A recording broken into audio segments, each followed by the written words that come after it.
তৃতীয় বিয়ের জন্য পাত্রী খুঁজছেন শাকিব খান। প্রথম স্ত্রী চিত্রনায়িকা অপু বিশ্বাসের সঙ্গে বিয়েবিচ্ছেদ হয়ে গেছে ঢালিউড সুপারস্টার শাকিব খানের। আরেক নায়িকা শবনম বুবুলির সঙ্গেও দাম্পত্য সম্পর্কের ইতি টেনেছেন।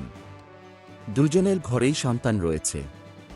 তবে বুবুলির দাবি, শাকিবের সঙ্গে এখনও তার ডিভোর্স হয়নি। এখনও মাঝে মধ্যেই বিভিন্ন মিডিয়ায় শাকিবের সঙ্গে তাদের ব্যক্তিগত সম্পর্ক নিয়ে কথা বলেন দুই নায়িকাই। এর মধ্যেই শাকিব খান তৃতীয় বিয়ের জন্য প্রার্থী খুঁজছেন বলে একটি গণমাধ্যমে খবর প্রকাশ হয়েছে। শাকিবের পরিবারের বিশ্বস্ত এক ঘনিষ্ঠ সূত্রের বরাতে খবরে বলা হয়, শাকিবকে পরিবার থেকে দ্রুতই বিয়ে দিতে চায়। তার জন্য মেয়ে দেখা শুরু করেছে। তৃতীয় বিয়ের কারণ প্রসঙ্গে বলা হয়েছে, শাকিবকে নিয়ে নানা সময় অপু বুবুলির নানা ধরনের আলোচনা সমালোচনা আর শুনতে চায় না পরিবার। বিচ্ছেদ হওয়ার পরও দুজনের এসব চর্চা, কথাবার্তা সমাজ, আত্মীয় স্বজনের কাছে হেয় হতে হয়।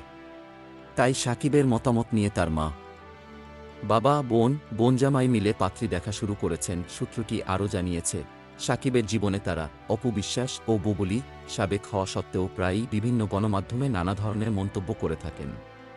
এতে শাকিব খান যেমন বিব্রত হন, তেমনি তার পরিবারকে অস্বস্তিতে পড়তে হয়। যদিও সন্তানদের কথা ভেবে বরাবরই চুপ থাকেন শাকিব।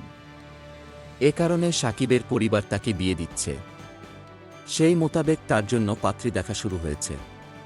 পরিবারের এমন সিদ্ধান্তে শাকিবের পূর্ণ সম্মতি রয়েছে। শাকিবের পরিবারের এক সদস্যের দাবি, শাকিব নাকি পরিবারেই ইচ্ছেমতোই বিয়ে করতে চান। পরিবারের পছন্দের মেয়েকেই বিয়ে করবেন। কারণ আগে দুবার নিজের পছন্দে বিয়ে করে জটিলতার মধ্যে পড়েছিলেন। আর নাকি সে ভুল করতে চান না তিনি। শোনা যাচ্ছে, ঢাকার পার্শ্ববর্তী জেলার একটি মেয়ের সঙ্গে শাকিবের বিয়ে হতে পারে। মেয়েটি নাকি যুক্তরাজ্য থেকে চিকিৎসা বিষয়ে লেখাপড়া করে দেশে ফিরেছেন। শাকিবের ডাক্তার মেয়ে পছন্দ। অনেক বছর আগে ডাক্তার মেয়ে বউ হিসেবে পছন্দের কথা গণমাধ্যমের সামনেও বলেছিলেন শাকিব। সবকিছু ঠিকঠাক থাকলে চলতি বছরের শেষের দিকেই বিয়ের পিঁড়িতে বসতে চান এই নায়ক। তবে এ বিষয়ে এখনও মুখ খুলেননি শাকিব খান। রায়হান রাফির তুফান ছবির শুটিংয়ে বর্তমান ভারতে অবস্থান করছেন নায়ক। শুটিং শেষ করে আগামী মাসের মাঝামাঝিতে দেশে ফেরার কথা আছে। ফেরার পর জানা যাবে তিনি আদৌ বিয়ে করছেন নাকি পুরোটাই গুজব। Golam Mostafa, desk report, BE news.